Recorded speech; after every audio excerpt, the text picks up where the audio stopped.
আল্লাহ পাকের হামদ তারিফ প্রশংসা জিকির হয়, হাদিস ও কোরআনের আলোচনা হয়। সেই জায়গাটা হলো বেহেশতের বাগান। অপরদিকে যে আমরা আজকের মসজিদে এসেছি, মসজিদটা হলো কার ঘর? আল্লাহর ঘর, আল্লাহ পাকের মনোনীত ঘর। হাদিস শরীফে এসেছে, দুনিয়ার বুকে সব থেকে নিকৃষ্ট জায়গা, খারাপ জায়গা হলো বাজার। সবাই জানি আমরা। হাদিস শরীফে রাসূল করিম সাল্লাল্লাহু আলাইহি সাল্লাম বলেছেন, দুনিয়ার বুকে সব থেকে শ্রেষ্ঠ ঘর, ভালো ঘর, মনোনীত ঘর, উত্তম ঘর হলো আল্লাহ পাকের ঘর। সেটি হলো এই মসজিদ। বলুন সুবহানাল্লাহ। তাহলে আল্লাহ পাক আমাদেরকে তো ভালোবেসেছেন, ভালোবেসে নিয়ে সেই মসজিদে আনিয়েছেন, বসিয়েছেন। দেখবেন আমাদের সমাজে অনেক মানুষ আছে, মানুষ বলতে তারাও মুসলমান, বাজারে বেশি অংশ সময় কাটায়। কাজ কাম থাক সে ঠিক, সেটা অন্য ব্যাপার, কিন্তু কাজ কাম অনেকে থাকে না, বাজারে বেশি সময় কাটায়। যেটা নিকৃষ্ট জায়গা, রাসূল বললেন সে জায়গায় আমরা বেশি পরিমাণ থাকি। অতএব এর থেকে আমাদের পরহেজ করার দরকার আছে। আপনি এখানে আসুন না, উঠে আসুন, উঠে আসুন। আজকে যে জুমার দিন, এ দিনের অনেক ফজিলত রয়েছে। হাদিস শরীফে এসেছে, যদি কোনো ব্যক্তি জুমার দিনের হক আদায়ের লক্ষ্যে গোসল করেন, গোসল করার সাথে সাথে ওই ব্যক্তি জীবনের সমস্ত সগীরা গুনাহ আল্লাহ পাক মাফ করে দেন। আপনাদের এই নতুন মসজিদ ওয়াক্তিয়া জামাত ঘর ছিল, আপনাদের সবার প্রচেষ্টায় আজ থেকে এই জামাত ঘর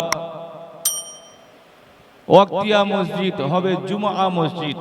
এতে আপনারা খুশি তো নাকি? অনেক দূরে যেতে হতো, কষ্ট হতো, অনেক মুরব্বীরা আছেন, বয়স্ক মানুষরা আছেন, যেতে পারছিলেন না।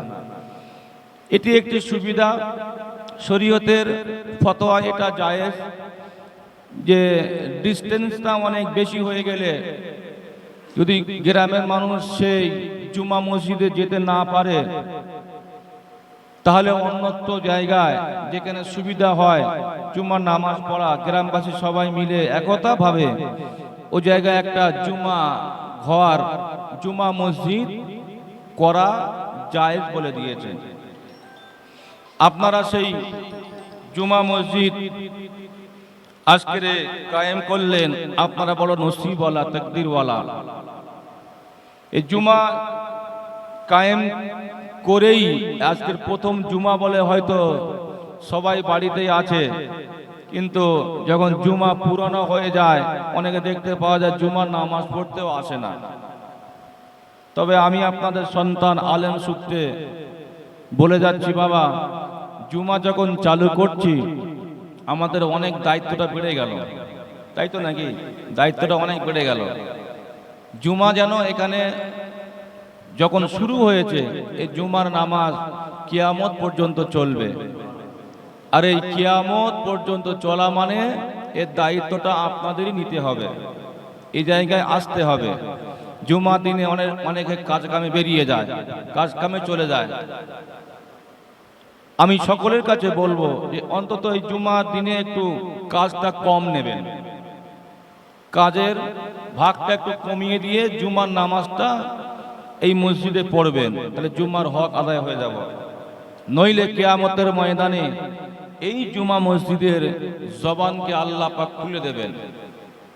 এই মসজিদ তখন সাক্ষ্য দেবে যে আল্লাহ, ওরা আমাকে তৈরি করেছিল, ওরা আমাকে বানিয়েছিল, কিন্তু ওরা আমার খাবার দেয়নি।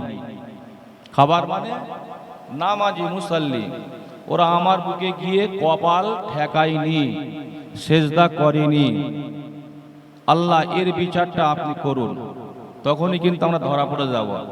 আজকে যেমন আমরা খুশি হচ্ছি, সবাই গ্রামবাসী সবাই খুশি। অনেক কষ্ট হতো জুমার নামাজ পড়তে, অনেকে পড়তে পারতো না। সবাই জাঁকজমকভাবে দলবদ্ধভাবে মসজিদে এসেছি, জুম্মা কায়েম করেছি, খুব ভালো জিনিস। কিন্তু এটা আমাদের খেয়াল রাখতে হবে কিয়ামত পর্যন্ত। বলে হুজুর কিয়ামত পর্যন্ত কি বাঁচবো আমরা?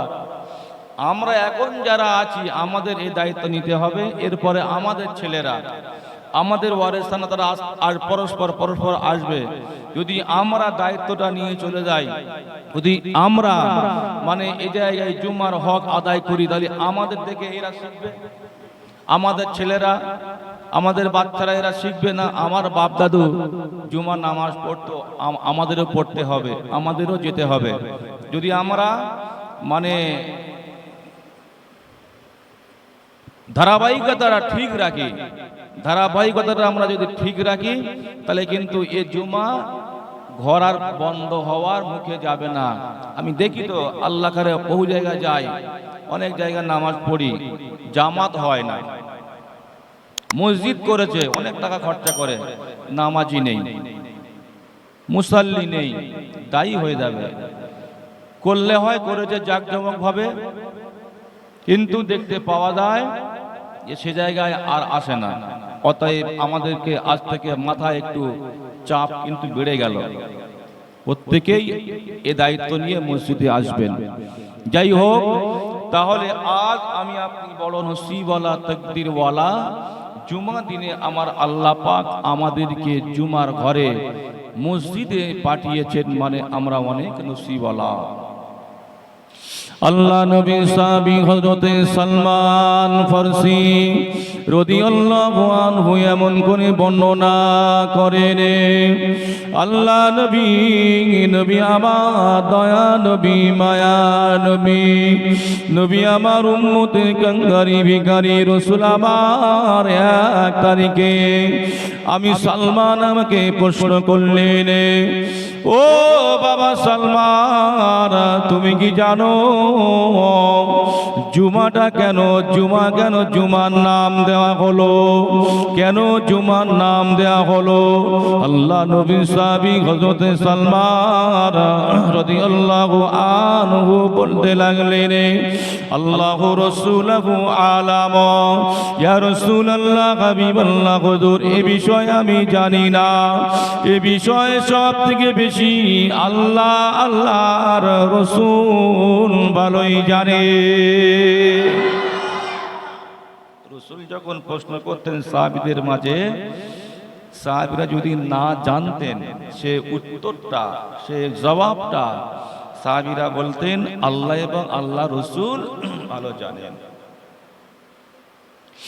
ইয়া রাসূলুল্লাহ, হাবিবাল্লাহ, হুজুর এ বিষয় আপনি জানেন, আপনি একটু আমাকে বলে দিন। আল্লাহ নবী বলতে লাগলেন, ও বাবা সালমান, এই জুমা দিনটা কেন রাখা হলো?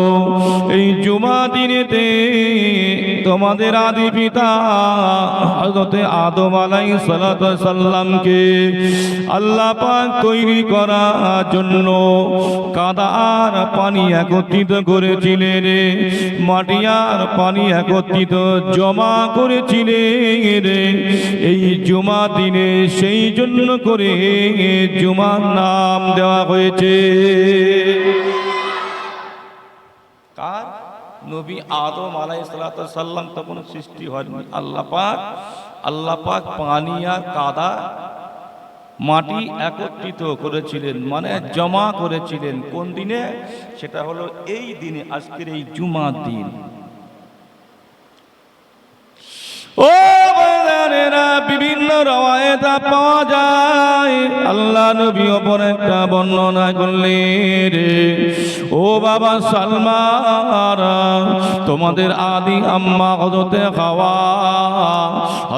হাওয়া আলাইহিস সালাতু সাল্লামকে আমার আল্লাহ পাক তৈরি করলেন।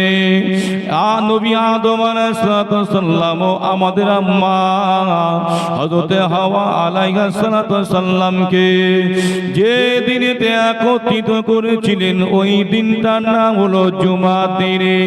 সেই জন্য করে এই দিনটা জুমা দেওয়া হয়েছে।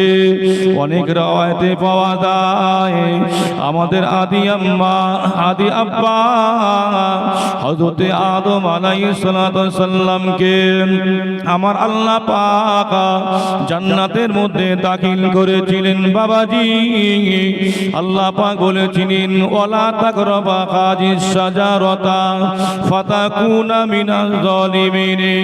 হে আমার নবী আদম, আমি আল্লাহ পাক তোমাকে ভালোবেসে তৈরি করেছি, ভালোবেসে তৈরি করে তোমাকে আমি আল্লাহ পাক আমার দয়ার জান্নাত দান করেছি। শোনো শোনো শোনো, হাজির সাজার খবরদার, জান্নাতের ভিতরে ওই যে গাছটা লাগানো আছে, ওই যে গাছটা দেখতে পাচ্ছ, খবরদার ওই গাছের ফল তো খাওয়া দূরের কথা, ওই গাছের আশেপাশে ধারে কাছে তুমি যাবে না, যাবে না। বাবাজি, এ ঘটনা অনেক লম্বা ঘটনা, আমি এ কথা বলতে চাইনি, কেবল মাত্র জুমার ফজিলতটুকু বোঝাতে গিয়ে একটু বলতে বাধ্য হলাম। বাবা, আল্লাহ পাক আমাদের আদি পিতা হযরতে আদম আলাইহিস সালামকে বললেন খবরদার ওই জান্নাতে থাকবে কিন্তু ওই গাছের নিকটে যাবে না, গাছের ফল খাবে না। কিন্তু দেখতে পাওয়া যায় ইবলিস শয়তান এমন করে আমাদের আদি পিতাকে ধোঁকা দিতে লাগলো। কে? শয়তান ধোঁকা দিচ্ছে। এই আদম শোনো, তোমার আল্লাহ তোমাকে তৈরি করেছেন ভালোবেসে, ভালোবেসে তোমাকে জান্নাতে দিয়েছে, তোমাকে তো খুব ভালোবাসে। হ্যাঁ, কিন্তু ভালোবাসার পরিচয় কি এটাই? বলে কি? বলছে জান্নাতের মধ্যে ওই যে গাছটা আছে তো, ওই গাছটা খুব ভালো গাছ, খুব সুন্দর গাছ।